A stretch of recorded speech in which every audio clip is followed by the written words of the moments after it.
GM everyone, and welcome to another episode of Beyond PFPs, brought to you by OSPN, the Open Source People's Network. This podcast is in partnership with the Rari Foundation, the DAO behind the Rarible protocol, and the Rari chain. The Rari chain, which recently launched, introduces a platform with embedded royalties, low transaction fees, and high transaction speed.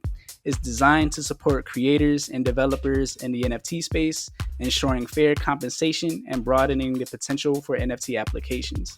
Now, Beyond PFPs is a podcast that is all about exploring the depth of NFTs beyond digital collectibles, highlighting their impact within various industries. Today, we're discussing how NFTs will impact the identity space, allowing for true ownership over sensitive assets. We're here with Evan Moyer, the community manager for ENS Labs, Ethereum Name Services, the primary platform for tying on-chain and off-chain data to human readable identifiers. And we also have Tyler Boscolo, co-founder of 3num, a project that provided the world's first Web3 phone number created to obfuscate SIM swaps, allowing people to own their phone number without connecting sensitive information to it, which also allows you to use your ENS name as your caller ID, completely removing the need of utilizing phone numbers for mobile communication. Glad to have you guys on for an episode of Beyond PFPs. Really excited to get into this one. Yeah, thanks, Jaris. Thanks for having us. I'm super excited to get a chance to chat. Two of my favorite things, ENS and 3num. It's going to be a fun conversation. Oh, yeah, for sure. And you actually learned about 3num through ENS. So appreciate you, Evan, for even introducing me to the project initially. Yeah, of course. Big fans of what Tyler and Chris have been building. I am, always trying to support the builders in our space, and they've been doing a great job at 3num. And yeah, thank you for having me today. Really looking forward to talking with you and Tyler. Of course, man. All right, so let's get straight into it.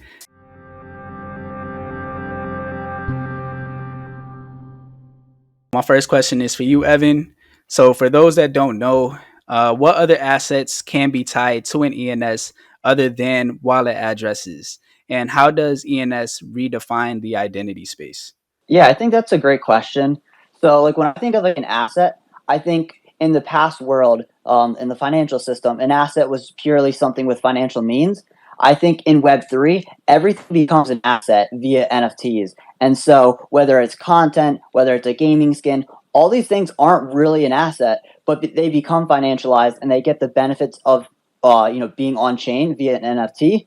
And any NFT can have an ENS name attached to it. And so the way I kind of think about it is whether it's a physical object or a digital object, token-bound accounts are going to be huge in enabling NFTs to have a human-readable name and own things with it. And so I can think of things like a car, for example. Every car in the world could have a token-bound account. From there, it could be named via ENS. And then it could be a dynamic NFT where the metadata is attached to it and can be updated dynamically. It would improve a lot of things when it comes to transparency, as well as being able to shift your ownership from one person to another in a more trustless way and with more efficiency. And so when I think about it like that, I think anything can have an ENS name. And so the way I define ENS redefining the identity space is we're the identifier layer for the internet. And so previously we had identifiers for websites. You can think of DNS.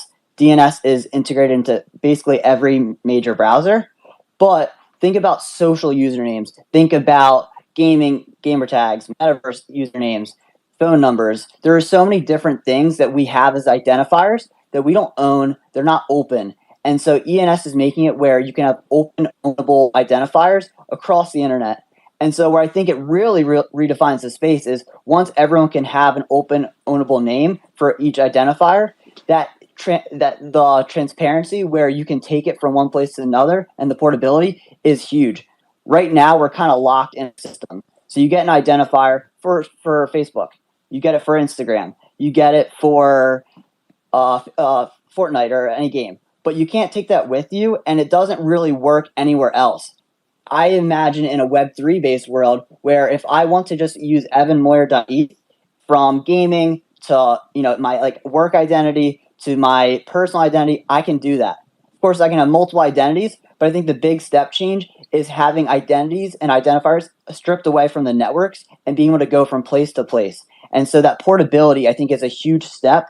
And with that, you get a whole bunch of more censorship resistance. I think if we think about social media today, for example, we know how important it is, but so many people talk about censorship. Well, if your identifier is owned by you, and if you were to be banned by a certain platform, people can still figure out where you are via that same name. And I think that alone is really big. And my hopes are that once the identifier is decentralized, I think lots of other parts of what I call the decentralized identity stack becomes decentralized. And so I can think of things like your social graph, like your content, like your phone numbers. These type of things should be owned by the users and should be able to be taken where they want to go. And so this, in theory, gets rid of a lot of the censorship. And as well as I think it's going to bring much more innovation and competition where any network can really bootstrap and the users go to those places. Because right now, the issue is I'm stuck somewhere. It's like, okay, I go to this new app, but my friends aren't there. This kind of will break the network effects and in theory enables that innovation and enables any network that deserves the users. They will easily be able to come there from place to place. And it's kind of like an internet of social networks. So that's a long story short, but so sorry for rambling on. But that is like how I define ENS redefining the space. And from there, hopefully it brings all these other assets and parts of the identity stack to be decentralized and owned by the users. Man, that was well said. I mean, it's a lot to discuss there. Like, I love how you mentioned that ENS is the identity layer for the internet, where like when you think of DNS, as pretty much just you being able to own, a website address. But in this sense, like anything that's tokenized, in this sense, like a lot more things can be tokenized than are currently today. Now you can actually tie them to an identifier and truly, own those assets.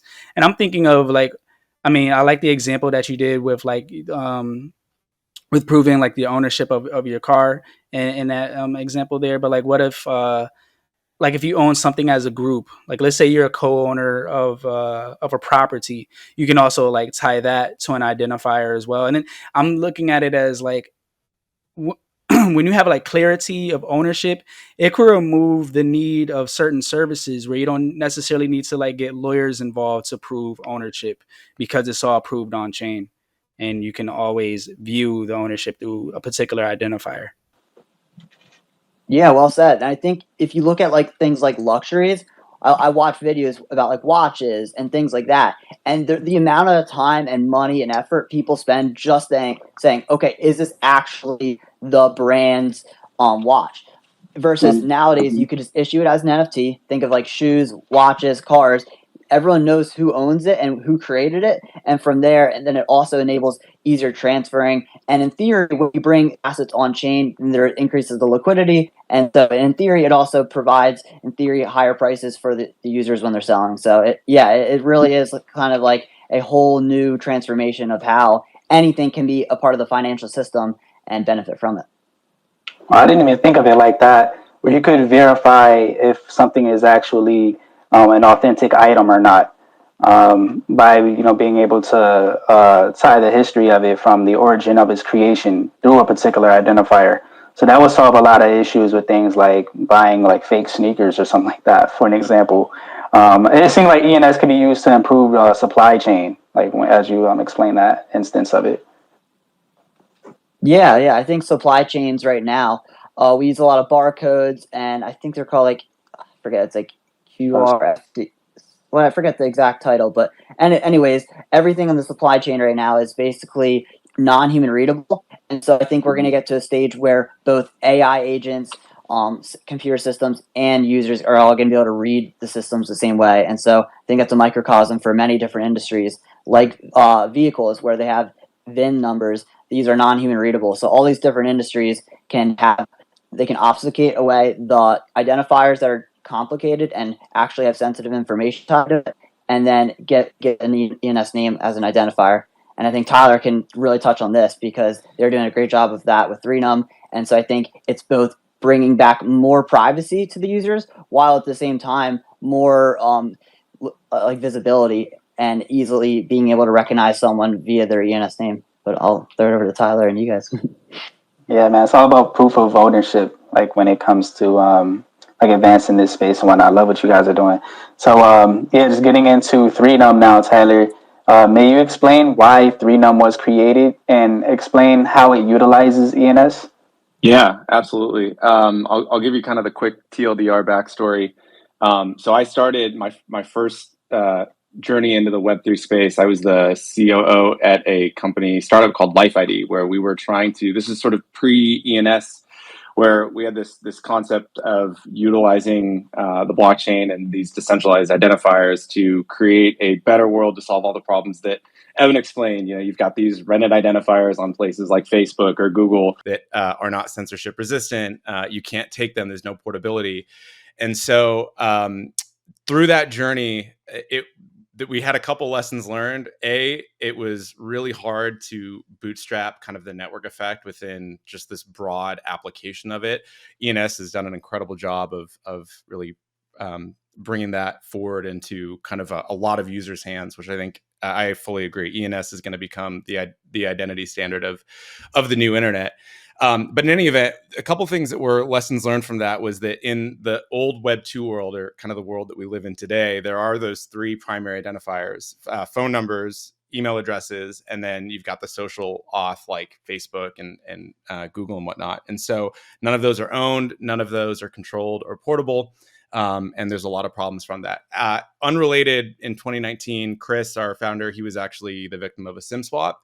And so there was sort of this serendipitous realization that through the technology that we have with Web3, we can actually solve the SIM swap problem by allowing users to custody this kind of Web 2 identifier. But really what that does is it creates this gateway or this bridge into a new world where instead of using a Web 2 identifier, you're actually using a wallet address. And then the perfect application for that is you're using your ENS name. And so really what we're focused on is solving problems that affect billions of users through this antiquated, 100 and something year old rented identifier, and bringing the benefits of Web3 in sort of a hidden or Trojan horse style way to onboard users into the new identity paradigm. And so that's what we created. And then as that journey happens and users onboard into where their wallet becomes kind of their primary medium for communication, the ENS story is so perfect because obviously wallet addresses are not human readable. They aren't great for mass market UX, but ENS names are.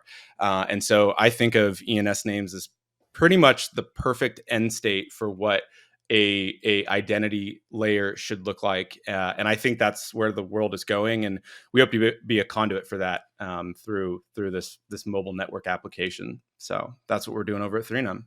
Yeah, I love how 3num was created directly from a problem.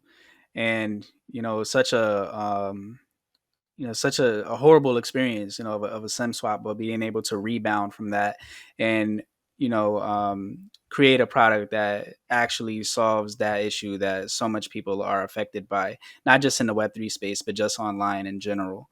And just loved how you use Web3 to just solve a real life problem, that currently exists. And that you actually was able to, make that happen. So shout outs to you guys. And it's just improving, like using Web3 tech to improve such an outdated system through telecommunication. Are you interested in building NFTs that'll disrupt traditional industries? You can get started by using Rarible protocol. It's an open source cross-chain NFT protocol that's community governed. You can check out the code on GitHub and then request an API key at rarible.org. No matter what NFT project you intend on building, Rarible protocol equips you with the necessary tools to turn your ideas into reality. If you like the fact that the Rarible protocol is community governed, consider joining the Rari Foundation, which is the DAO behind the protocol. Joining the Rari Foundation offers you the opportunity to help shape the future of NFT infrastructure. If you're looking to engage in governance and vote on key decisions, you can become a delegate by joining community calls and participating on forum, which will boost your reputation and help you earn some voting power through our delegate incentive program. If you'd like to learn more about the community, visit Rari.Foundation and then join the Discord server and begin joining our calls and making connections with the community. A community that is all about supporting creators. The Rari Foundation demonstrated how much they support NFT creators by creating the Rari chain to make sure that royalties are embedded at the node level, ensuring that creators always receive royalties from secondary sales. By building on Rari Chain, you're safeguarded by a system that respects and protects creator earnings. Learn more about Rari Chain at rarichain.org. With Rari, you're joining a movement focused on decentralized governance, innovation, and creator empowerment.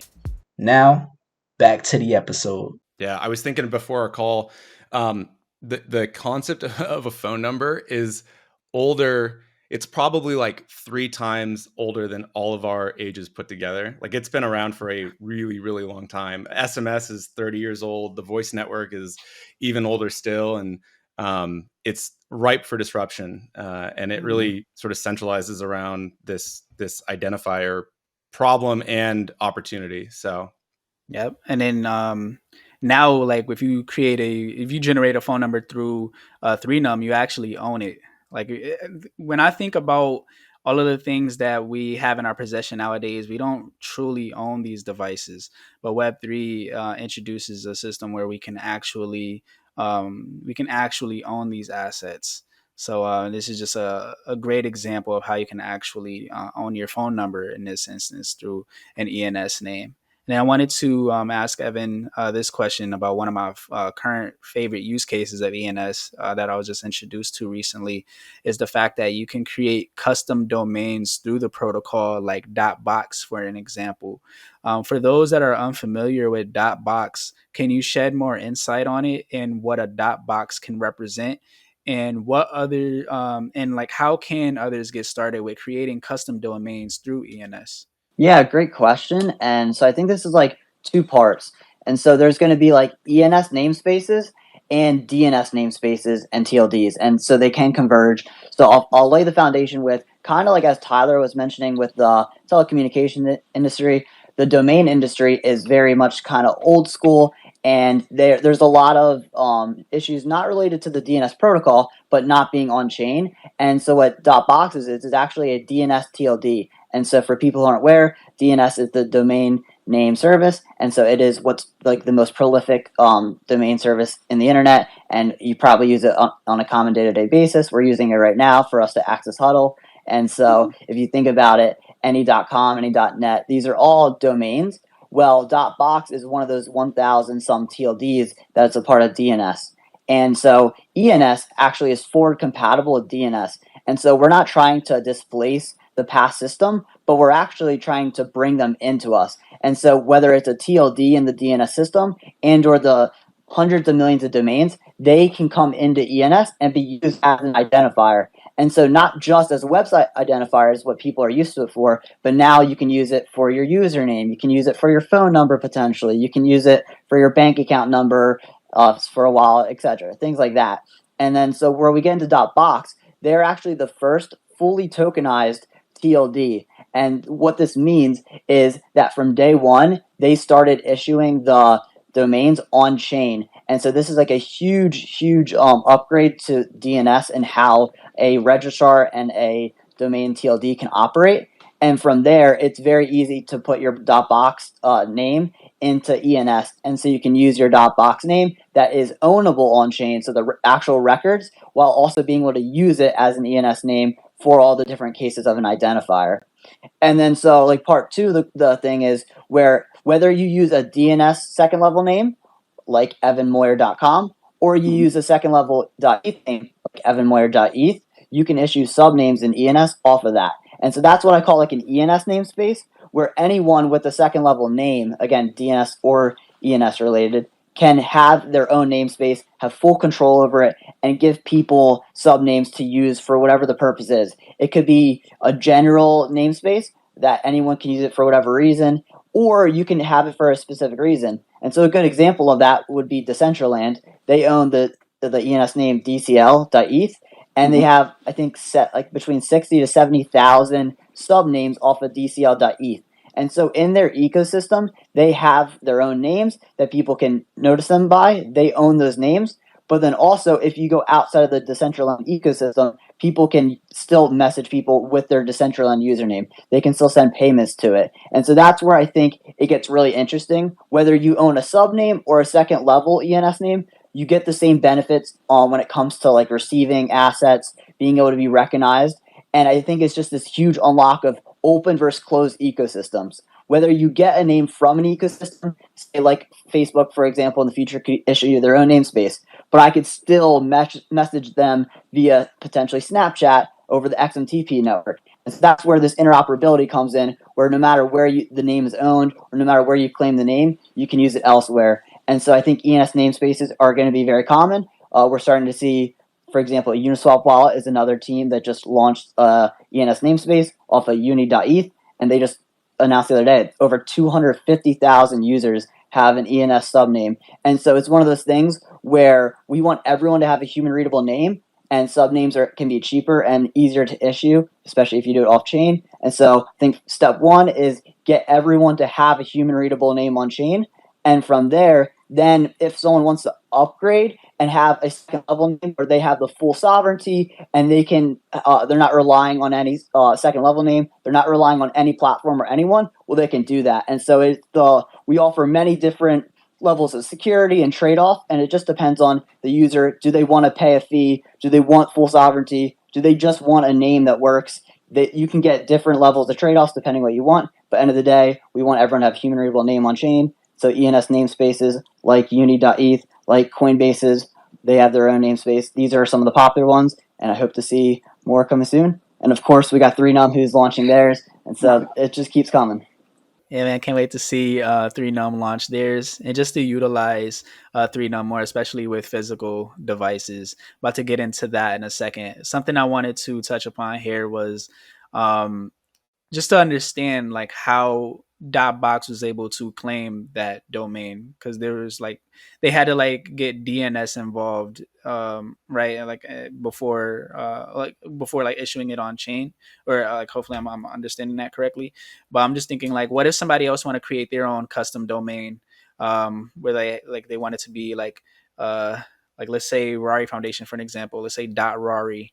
Could that happen if they own a website like Rari.foundation or Rari.xyz or something like that? Like if they own like a DNS level name, could they also utilize that to like use the first part of it to be their extension through ENS, like to have like a custom domain itself? Yeah. So I think a good example of this would be Lens. So Lens, actually, their usernames are based on ENS. And so you can, so Lens, if you go to Lens.xyz, that is the name that they're based off of. But within the Lens ecosystem, they refer to themselves as .lens. And so the way you can kind of do it is within whatever ecosystem you're issuing the subnames, you can simply say, get rid of the .eth or get rid of the TLD part of it. So with Lens, they get rid of the XYZ part.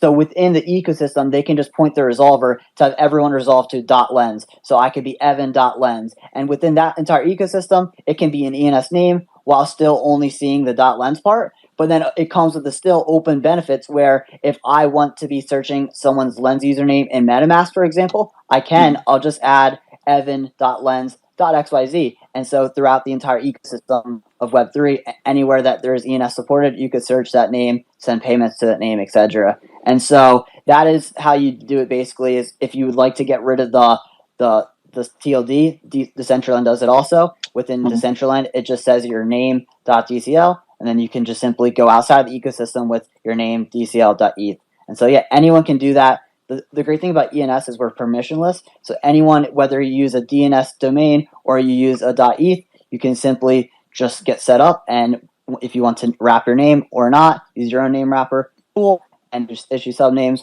We're not going to stop you. We support it.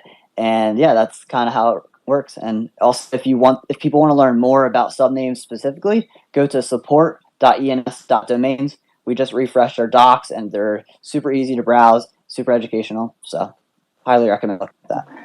Man, I think that's really cool because now you could customize your identifier however you would like. And I'm just thinking of just like legacy platforms utilizing this as well. Like I'm thinking of like certain video games that might want to do this, like Grand Theft Auto. You could have like an identifier, it could be .GTA, or games like 2K, like NBA 2K, or anything within like the 2K sports realm could be .2K.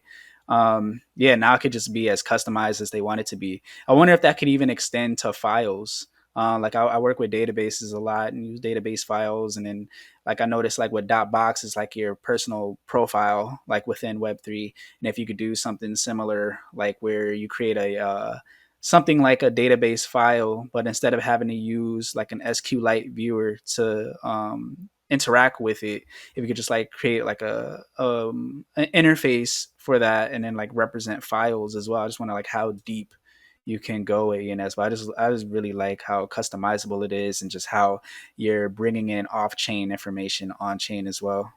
Really cool stuff you guys are working on. Thank you. Yeah, that's definitely an interesting use case. But again, that's the thing about ENS. We're an open, permissionless system, and I think that's super important for systems to be open because it just brings so much more innovation. And so, someone like yourself can just go and tinker and do whatever you want. And so, hopefully, I cannot wait to see what you come up with and so many others. And I think that just brings the entirety of the whole pie to be a better system. So that's what I'm all about with ENS and Web3. Yeah, I love the fact that the protocol is open and anyone can test with it. Definitely going to be begin testing soon. And then now, Tyler, what I wanted to get in to before focusing a little bit more time on Dotbox, just wanted to talk about ways that you plan to iterate, within 3Num in the future, and just wanted to get into like user privacy for an example. So like so much information about us lives on our phones, right? Like a cell phone is much more than what it once was a few decades ago. So does 3Num intend on creating physical devices in the future or utilizing other physical devices? And will we be able to encrypt sensitive data on the device itself? Yeah, that's a great question. And one of the big problems specifically with phone numbers as identifiers is that they are a true gateway to being doxxed. It's quite trivial to find a lot of sensitive information about a user just via their phone number, which is kind of a scary proposition when you think about it. And so one of the important tenets of our numbers that users can acquire in self custody is that there's no sort of PII associated with them. But what we're able to do is we can leverage some interesting applications like verifiable credentials and other kind of Web3 identity primitives to help users not only control their data, but then share how that is or control how that's shared, which is a complete paradigm shift from what you have right now. Specifically with your question about encrypting data right now, or physical hardware, I should say, right now, one of the really big focuses for us is sort of bridging away from insecure SMS and into a end-to-end encrypted communication environment. And so that's part of what users who get into the 3Num ecosystem can benefit from. And so that's really our first use case from ensuring kind of the security of the communication rails. But there are a lot of really interesting overlaps between kind of the hardware layer and what we're doing at the application layer, not just on the physical phone, but at the network level as well. And so there's no immediate plans for us to develop any proprietary hardware, although I do think every one of us has had, as at least I have, wanted to have that Steve Jobs moment where you create some kind of awesome, cool phone. I know when Solana announced their phone, I think Tully mentioned that he had that pseudo Steve Jobs moment, which is kind of funny. But you can certainly envision a world where the network layer and the actual hardware layer is decoupled from the centralized providers and these centralized ecosystems. Whether you're talking about a few ISPs that sort of control the lines that users are connecting by, or the cloud providers that are hosting these applications from the app stores. Like the whole stack is what we're doing at the application layer through all the different Web3 applications is really, really important. But there's that other half of the infrastructure side that I think is is primed to follow suit, and there's an incredible amount of great projects doing that. So I don't know if we'll be the ones to pioneer any kind of phone, but there's quite a few different projects doing interesting things at the hardware level that I think are not only important, but really needed to break free of kind of the duopoly that currently controls the phone ecosystem, which is Apple and Google, and then ensuring that some of these other security considerations are top of mind from a user benefit perspective. And so I don't know if we'll be the ones driving the ship on the hardware side, but there's certainly a possibility there at some point in the future, without question. Oh, cool. And then, with the fact that, the Web3 ecosystem is so open and collaborative that, a team could be generated for just that particular use case, since you're already providing the communication layer and the mobile experience, someone else could just like come together and create the physical infrastructure for it. Sort of like how the Linux community and how they thrive and how they get together and create awesome projects all the time. And speaking of Linux, you got the Linux phone. There's different variations of Linux phones, like the Pine phone, for an example. So it would be interesting to see if we could integrate 3num into such a phone.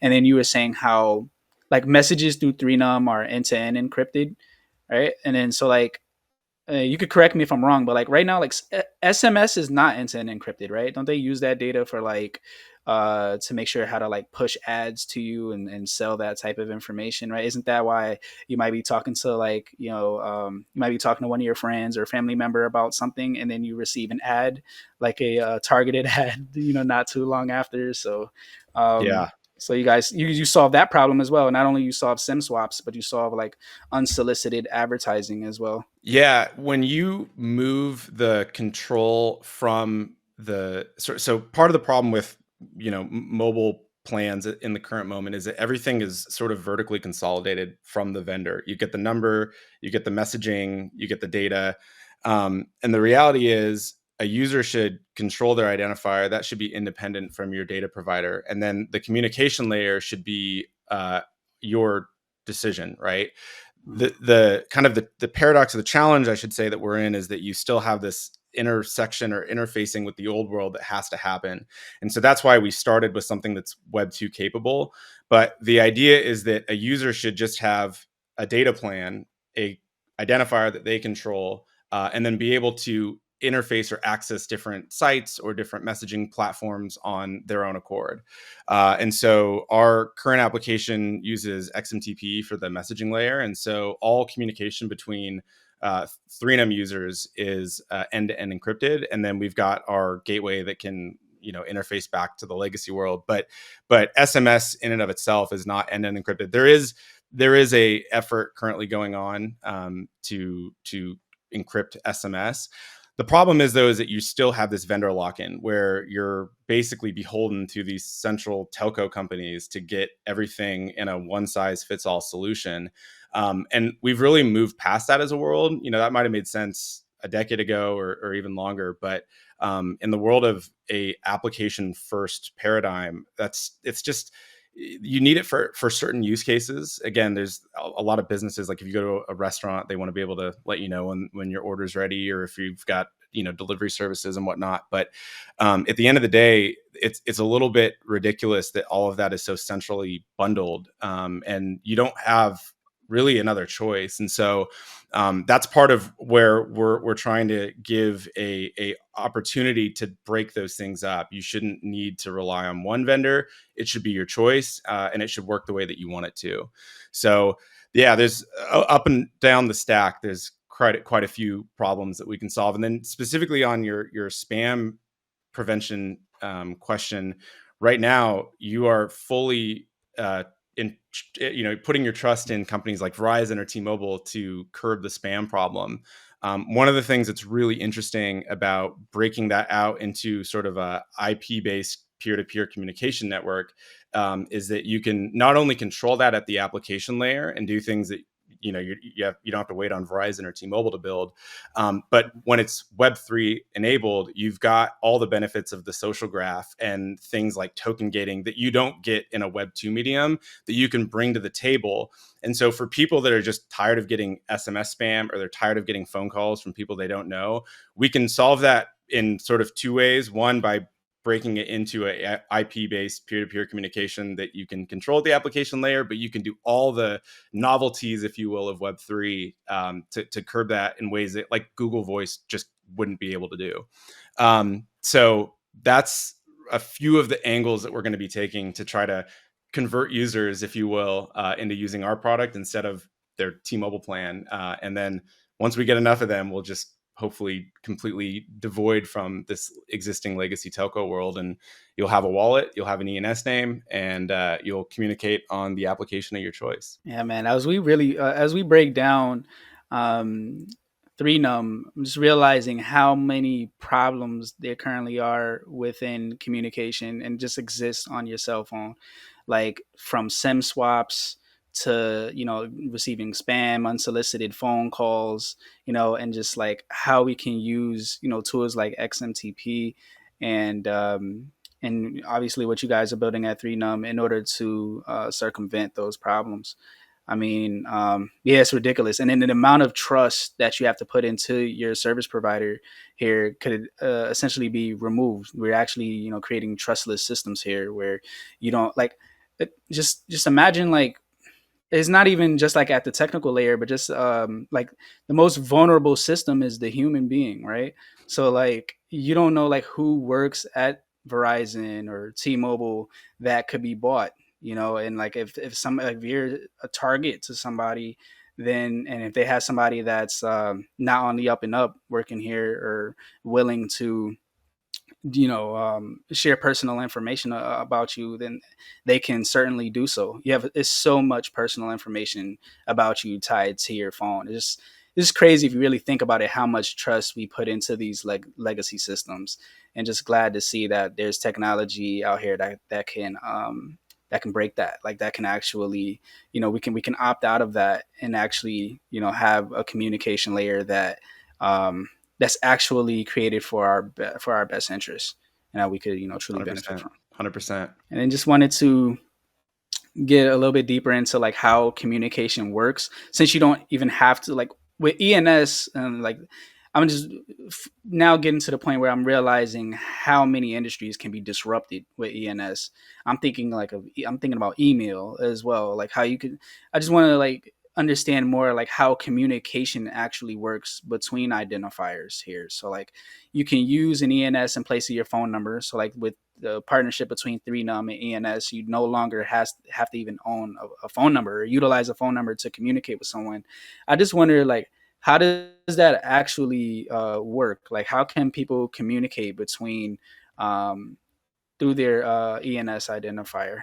Yeah, I think that's one of those things where Tyler might be able to answer better, but I think the identifier and the actual like networks are just two different things. And I think end of the day, anywhere where you have an identifier, you should be able to use your ENS name, and anywhere where you're communicating should be able to be encrypted and go back from to a different application. And XMTP is killing us all. Tyler, maybe you can answer more, but I think it's super important to be able to have that interoperability and ownership, and unlocks a lot of use cases. Yeah, I think you hit the nail on the head. There's really the identifier, the identity layer, and then there's the communication peer-to-peer network layer. And so you could say for us, the wedge is trying to take something that people are already using and buying and give them the new thing, and they maybe don't even realize that that's happening. It's just it's a benefit from maybe a non Web3 user that we can solve for them. But that's exactly it. You have the identity layer, and then you've got the communications layer. And ideally, we can create some standards where there's one network that users can opt into, and you can have portability. And but at the end of the day, you need to have everybody. So, like one of the things that makes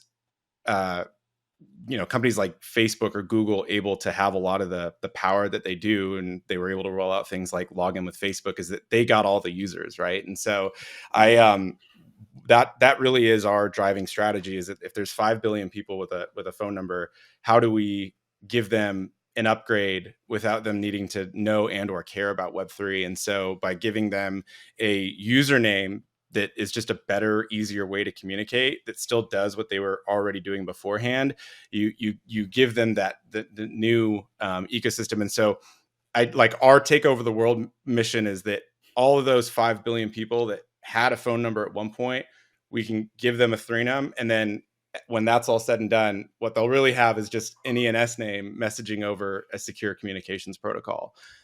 So we're trying to basically map that big social graph into the new identity layer with ENSs. Nice. Now I love the plan there. And then what came to mind instantly as you were saying that, like, the majority of the world owns a cell phone, right? They own a phone number, but they don't own a bank account. And then by having an ENS, you're literally banking all those people at the same time. So it's just, wow, it's just amazing. Like, you actually think how far this technology goes. It's not just your identifier. It's not just a way that you can communicate, and you're communicating in a way that's actually instant and encrypted. Now it's just like a more efficient way to communicate. But at the same time, now you have a bank account as well. So it's just amazing how this all comes together cohesively. And just wanted to get a better understanding of how 3num can be used today currently. So, like, what features are currently live, and how can people get started with 3num? And feel free to plug in some new features that you guys are working here if you'd like to share some alpha.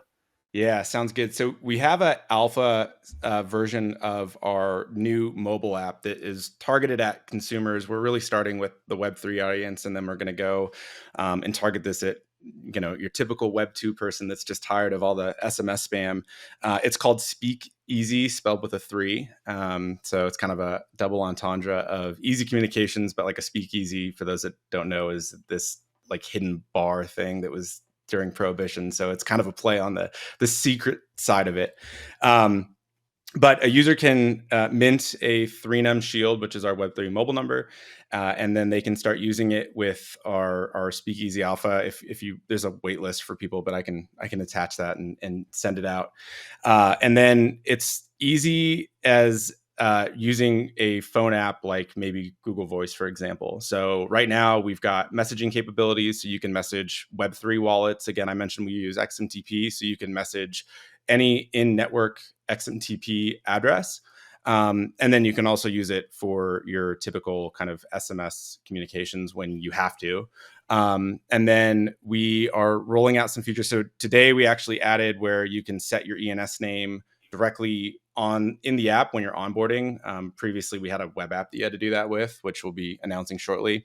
And then next week, we're having contacts added to the app. So you'll be able to sync your native contacts. It actually stores users with their EVM address and their ENS name in your contacts book. So ideally, we can use that to sort of proliferate a new opportunity for onboarding people. And then the other two things, I'll share a little bit of alpha. We are having the ability to get a shield or a Web3 number directly through the Speakeasy app. And you'll be able to, this is not public, so I guess I'm really dropping the alpha now, but you'll be able to actually mint off chain we're using CCIP, and you'll be able to claim a 3num subdomain as your username. And so those two things will be in the next couple of weeks.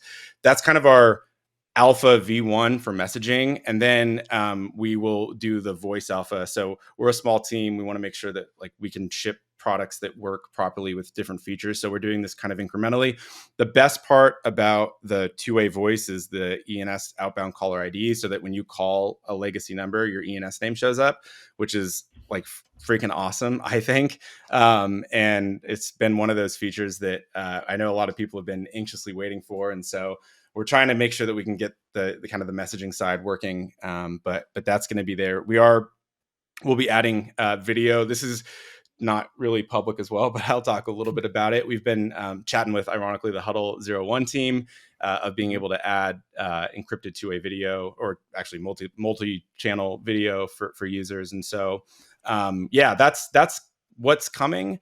But in terms of what you can use it for today is get a trusted number that you don't have to worry about being SIM swapped for when you need to use a number. And then ideally you can break up with your phone plan and use your Speakeasy app, in the future. So that's what we're working towards. Man, so many great things coming out of 3num. Thanks for sharing all that alpha with us as well. Really appreciate it. My And team's gonna kill me, by the way, because I'm always getting in trouble for like sharing things and saying, "Yeah, we're gonna get," and then it takes a little bit longer. I'm notoriously getting in trouble for that, but it's coming soon, so I think I'm safe in this case. all right, well, let me know if anything needs to be edited before it goes on YouTube. I guess everybody got the alpha live here on Twitter, but if there's anything that needs to be edited out, definitely let me know before it goes on YouTube. No, I think we're good here, but thank you. No problem.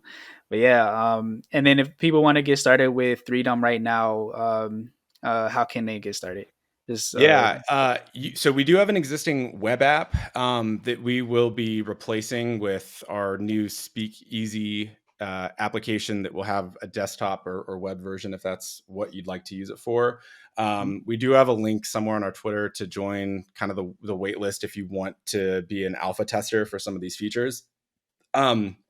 So if you want to try it, if you want to get access, you can either DM me, join the list. We're sort of incrementally adding new users as we ship these features so that we don't break stuff in a monumental way. Cause we're doing kind of a lot of innovative stuff all at once with each feature. And so that's been the approach we take to just create a great user experience. But those would be the immediate kind of call to actions if someone wants to try and get involved.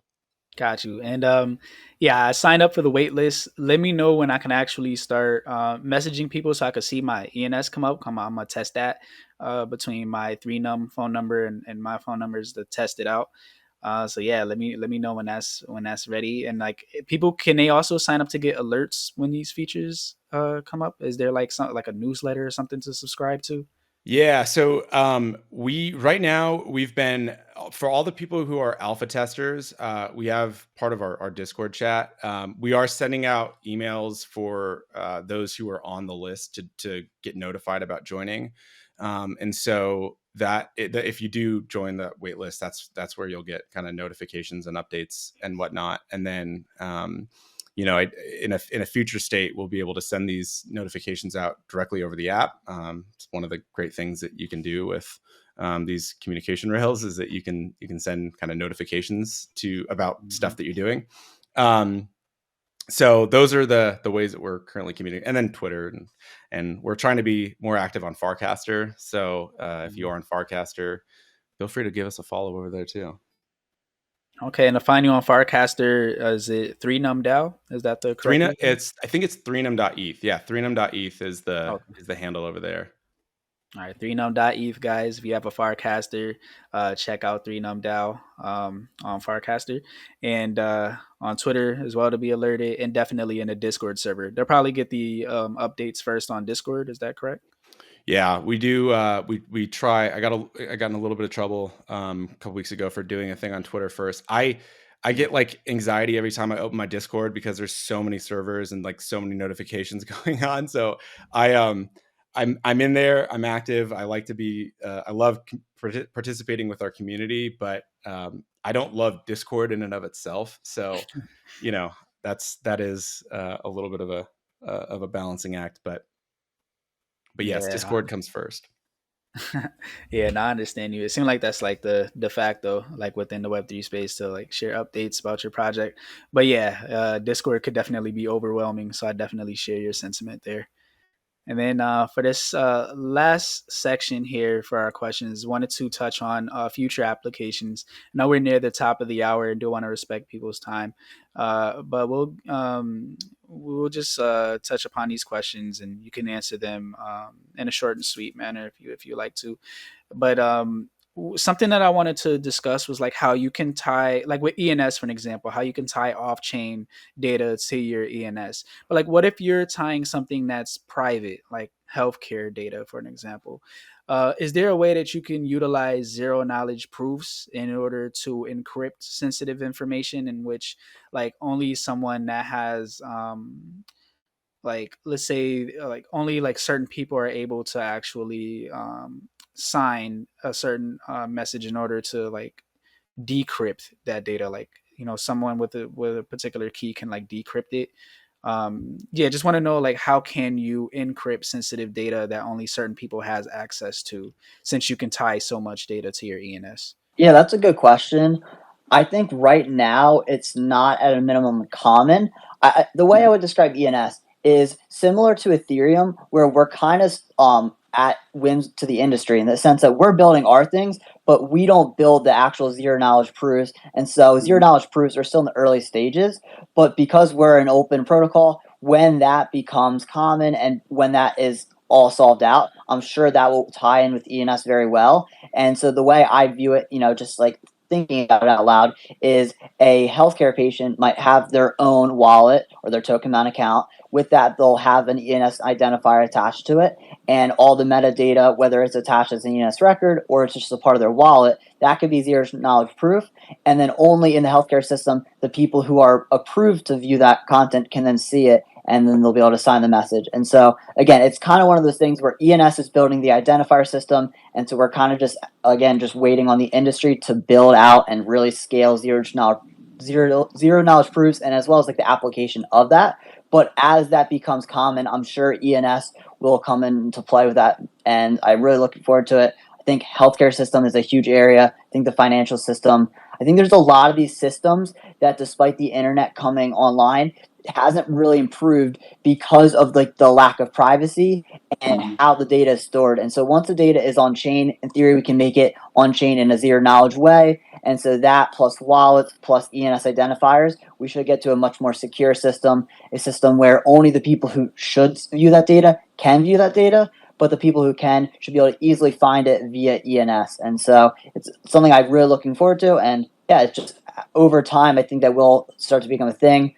I do want to point out that I know signing with Ethereum, the team that's building that Spruce ID, they've actually had some talks with, I think it was like California, and they had a team that they built like California IDs that are going on chain. So I think identification systems are starting to come on chain. And then from there, it's just as simple as tying an ENS name to it. So it's really more industry. But again, I really look forward to it. I think there's such big systems like the healthcare system that can, they're multi-trillion dollar industries, and they could probably be even bigger. And this is just a matter of time for Web3 to really make them much more secure and overall a more efficient system. Man, that was an excellent explanation. Oh, let's see, you got something to say there. Go ahead, Tyler.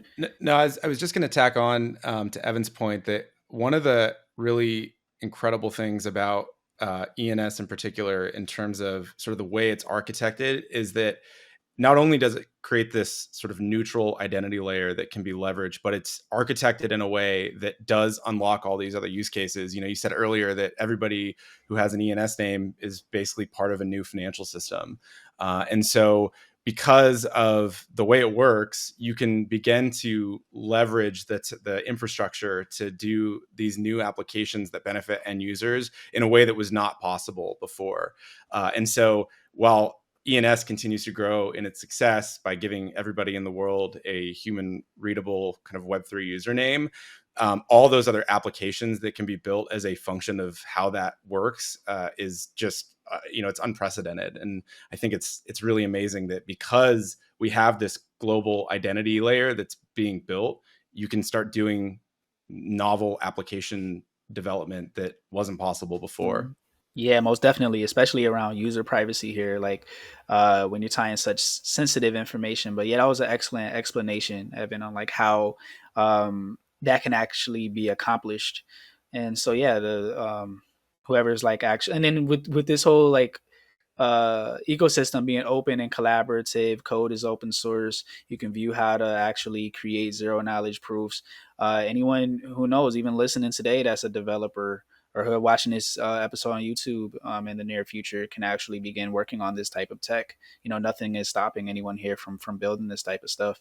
And then that also solves another, like we're actually discussing like solving really big problems within the world, because when you think about sensitive data, like such as like healthcare, for an example, like these databases, they can easily be breached, so like people could find out so much sensitive information that they wouldn't necessarily get on the clear web, but if they could do like certain like SQL injections, or just find a way how to like hack into it, like a certain system, then they could like retrieve this data. But however, if there is like zero knowledge proofs behind it and only certain wallets are able to decrypt the data, then that essentially eliminate that experience. So yeah, I'm just excited to see this technology really take place, and yeah, just kudos to whoever is going to build this out. And then something else around a future use case I was thinking of in terms of 3num is like, okay, so you could tie your ENS to your phone number in this instance, and people can communicate with you. But what if, like, okay, like if somebody knows your ENS, then essentially they know your phone number, and then anyone can call you or text you. So like, what mechanisms are in place where like people, like, you have to like give permission? Like, could it be like a contact NFT that could be created in order to give only certain people permission, and then that NFT should be revocable, sort of like a role that you would get in Hats protocol? You could give a role on chain, but you can revoke it. Can you give somebody a role like where they have permission to contact you? They have the role of your contact, but still have the permission to revoke them if you want to cut off communication for whatever reason. Yeah, that's a great question. The irony is, in a open peer-to-peer network, take the phone number thing out of it. By the way that our system works is you'd have to actually know the ENS name, or you'd have to know the number to know the ENS name. You can't derive one from the other. And so that is one of the benefits to it. But I was going to say, one of the things that is interesting that we saw kind of in the early, because we've been building on XNTP as one of the early kind of platform contributors. And so one of the challenges at first was the spam problem. And there was a time where spam on XNTP was kind of a giant hassle. And so what is interesting is that what was a problem in kind of the Web2 communication realm isn't inherently solved in this new peer-to-peer state. But what you can do that you didn't get in the old world is really novel new ways of curbing the problem. And so one of the things that, that's just a bunch of great applications or sort of ideas around that, but you can envision things like token gating conversations, or if I want to call Evan and I want to tell him something, I might have to stake $10, or I might have to pay him $10. Or if he wants to message me, it could be vice versa. He's got to pay me $5 to be able to get in my inbox. And you can envision things like that you don't have in current kind of Web2 communication standards. But then there's other things as well. Like I require people to be part of the same social graph. So maybe they have to have some of the same NFTs that I own, or they have to have a wallet balance over a certain number, or I can, issue a as you mentioned, this concept of like a contact NFT, which is something we're going to be talking about a little bit more specifically with you, Jaris, because it's an awesome idea where you could revoke access to being able to communicate with somebody through these new mediums or these new products that are enabled because of the way the technology works that you don't get before. And so in a peer-to-peer system, you don't directly solve the spam problem, but when you break it out and use both Web3 and what you can do at the application layer, you can basically solve all of those problems in a way that wasn't possible before. So we're going to be leveraging both of those in our app in the future. Nice. Yeah, I'm just really excited for the future of 3num and ENS as well. I'm envisioning like a future where, let's say you meet somebody, you want to let's say you want to get this girl's phone number, for an example, and you just ask her like, what's her ENS, and then you could just it would have to be, the way that I envision it is like a gasless way where you can distribute a contact NFT, and then now she has the ability to actually communicate with you because now she's the owner of that NFT.